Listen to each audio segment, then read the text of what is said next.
Good day and welcome to this presentation about the Stockholm Syndrome.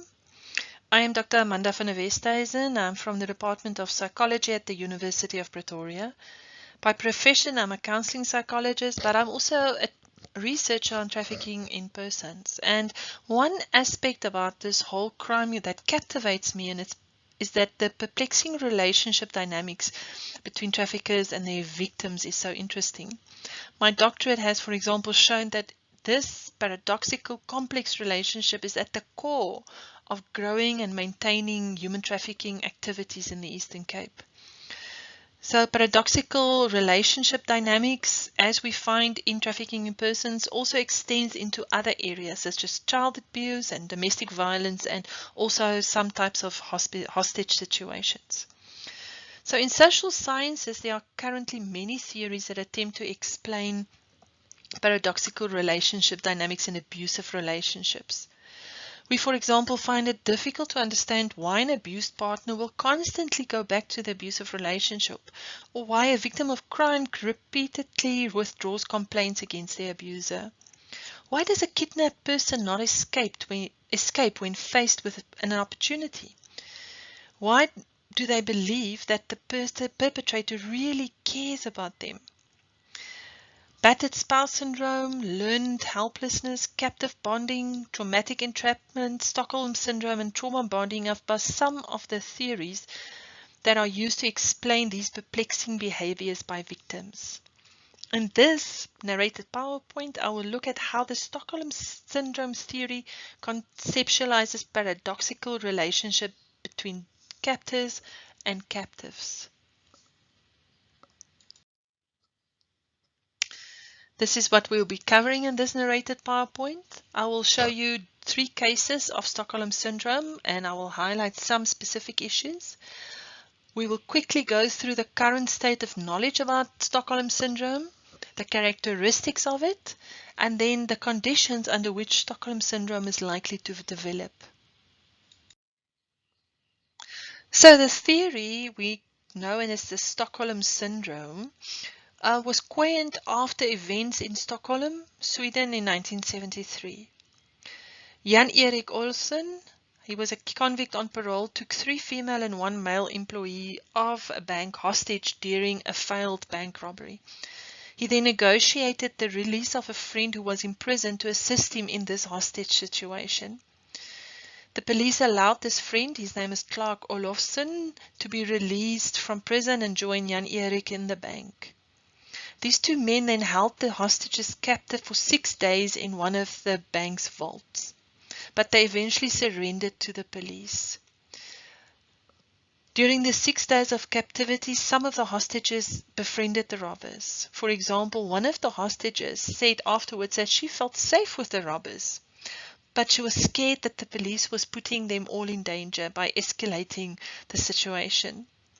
The same hostage also called the Swedish Prime Minister, and she reprimanded him for not allowing the robbers and the victims to leave the hostage situation. Afterwards, she became close friends with Jan-Erik after his convictions were quashed.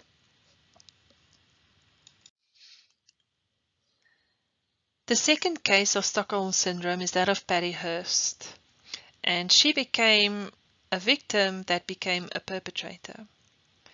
In February 1974, 19-year-old Patty Hurst, she was the granddaughter of newspaper tycoon William Randolph Hearst, was kidnapped by the Symbionese Liberation Army. I'll call them SLA from now on. She was blindfolded, gagged, tied up, and put in a dark closet by her captors. Surprisingly, 2 months after her capture, Hearst announced in an audio tape that she was now a member of the SLA and that she had adopted the name Tanya.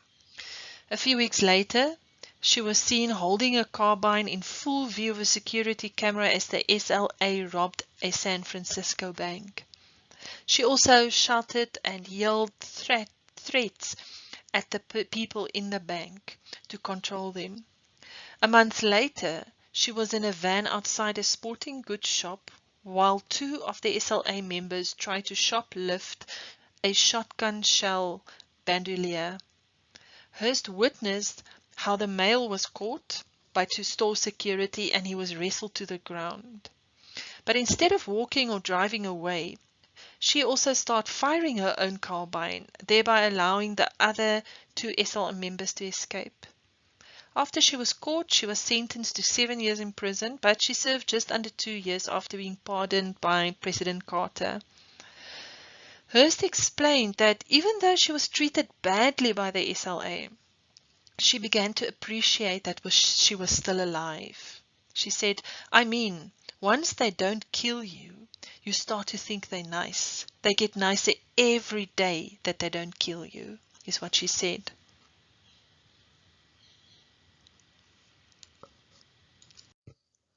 The third case in which Stockholm Syndrome seemed to have developed is that of Natasha Kampusch.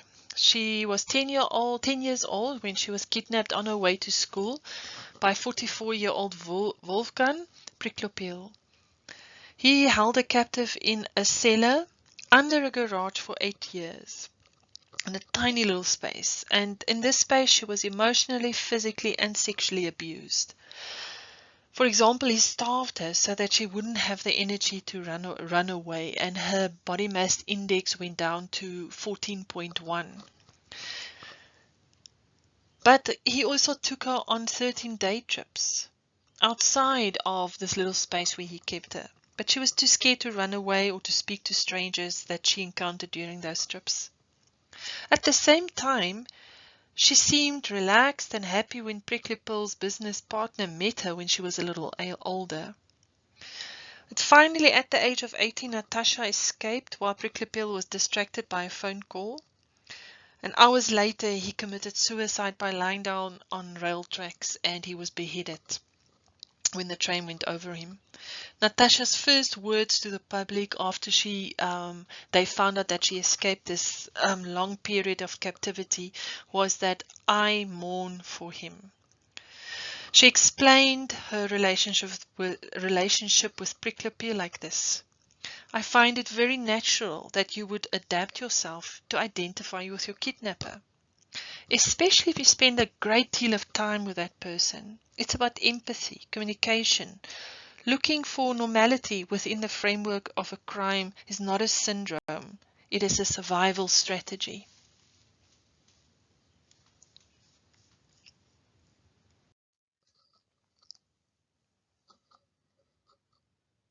So we don't have consistent evidence that Stockholm Syndrome exists, that it's a real syndrome. And a lot of researchers believe that it doesn't exist. Psychiatrists and psychologists don't regard it as a formal diagnosis or a disorder. And there's no clear set of criteria to discern whether someone has Stockholm Syndrome. But while the public perceives the Stockholm Syndrome to be a rule rather than an exception, the FBI has found that it is a rare psychological phenomenon, and only 8% of kidnapping victims or hostages develop Stockholm Syndrome. Other studies with smaller samples found much higher incidence of Stockholm Syndrome that developed in kidnapping and hostage-taking situations. Despite mixed results regarding the incidence of Stockholm Syndrome, in the established cases for Stockholm Syndrome, the following key components characterize the syndrome that can be seen in the 3 cases I discussed, and in other cases where hostages and kidnapping victims develop Stockholm Syndrome. So these are the 4 components that characterizes Stockholm Syndrome. The first is interesting because there is no previous relationship between the hostage and the captor. The victim in the cases I discussed with you were all abducted or taken hostage. This is different from the trauma bonding theory, as you'll see later, as there is an existing relationship in which the trauma bond then develops. The second component is that the hostage develops positive feelings towards the captor. Natasha Kampusch still lives in the house in which she was held captive, and she cried when she heard that her captor had died. Another victim of kidnapping, Elizabeth Smart, she cried when she heard that her captors would go to jail. And for us, it's hard to understand because it's paradoxical.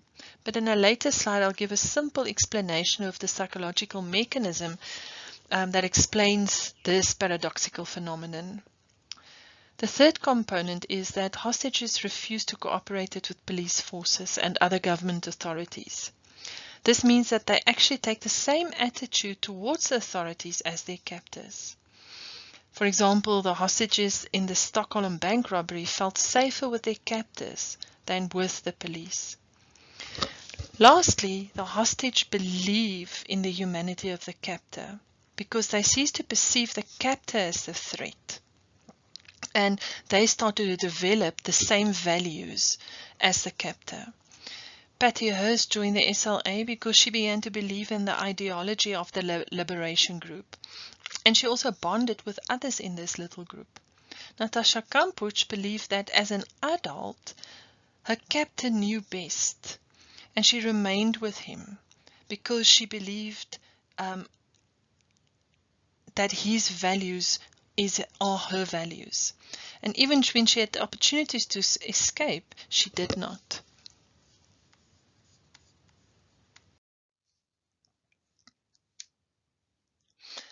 So how do we understand this paradoxical attachment that develops between captors and captives?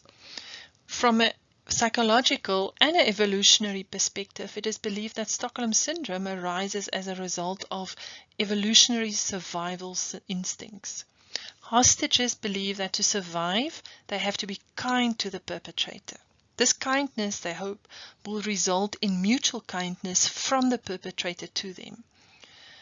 Hostages also learn that in order to survive, they must become attuned to the reactions of their captors, and they must develop psychological traits that please those individuals.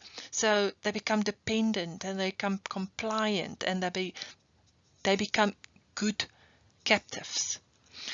On the other hand, the captors, through acts of violence and terror, create intense fear in the hostages and make them believe that it's very likely that they will not survive.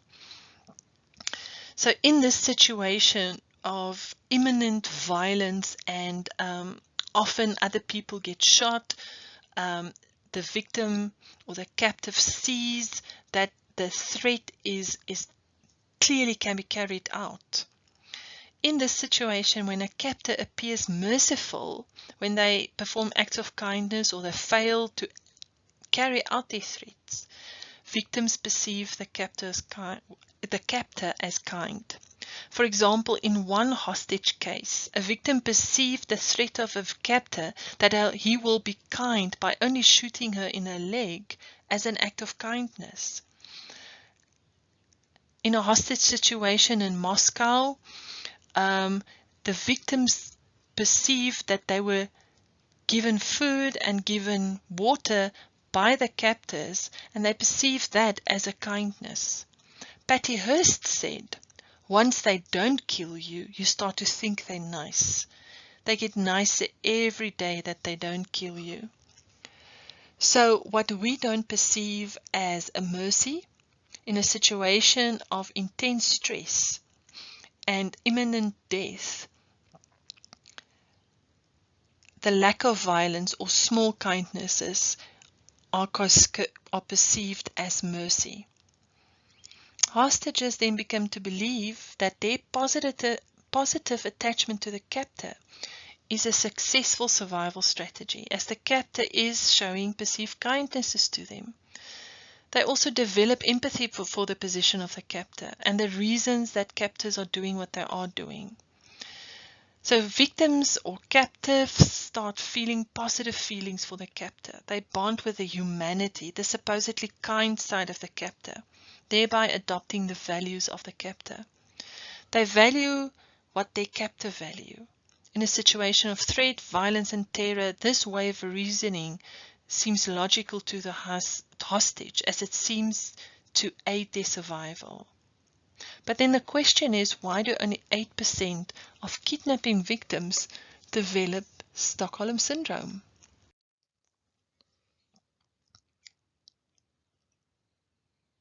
And this could be explained by conditions under which Stockholm Syndrome is likely to develop. In 1995, Professor D. Graham and her colleagues described these 4 conditions under which it's likely that Stockholm Syndrome may develop. The first one is that victims feel a perceived threat to survival at the hands of their captors. Natasha Kampusch was beaten so badly by her captor that she could hardly walk. Patty Hearst was tied up and raped by her male captors. Even threats of violence can be as coercive as acts of violence by hostages. Hostages therefore live in constant state of fear and attunement to the needs, the wants, and the moods of the captors. Secondly, victims perceive small kindnesses coming for their captors, such as receiving food or not getting hurt. Thirdly, victims are isolated from perspectives other than those of their captives. All 3 hostages in the discussed cases were isolated. They did not have newspapers, television, or other people to help them keep perspective. That is why it is logical that they would adopt their captors' values and beliefs. One can imagine that some situations make people more likely to be isolated. Being foreigners in a country, not speaking the language in that country, substance abuse, and thus a lack of connection to others can increase the vulnerability of someone to be isolated. And the 4th condition under which Stockholm Syndrome is likely to develop is that victims feel that they cannot escape from their situation. This can be due to the isolation, it could be due to the violence, the threat of violence, or the loss of sense of self of the hostages. This loss of sense of self is likely to happen in cases where captivity was of a longer duration.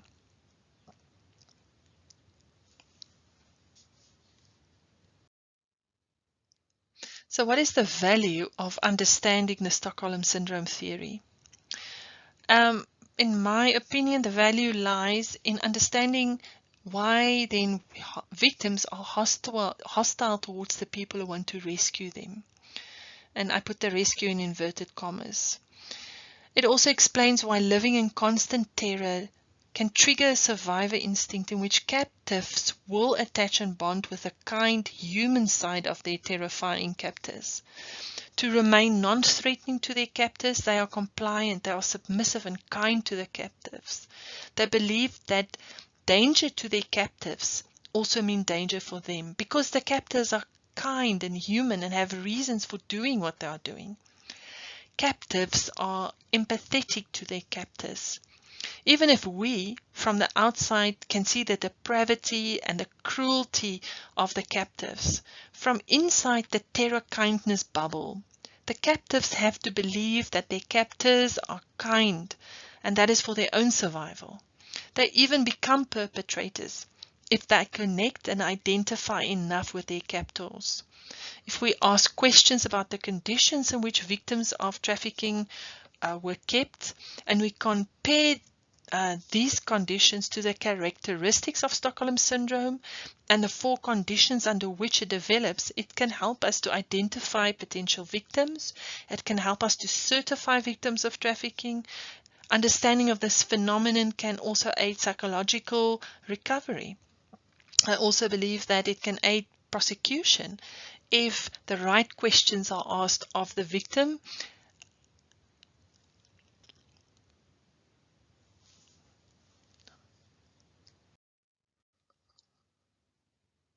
So this is the end of this section about Stockholm Syndrome. This is followed by a narrated PowerPoint about the trauma bonding theory. Thank you.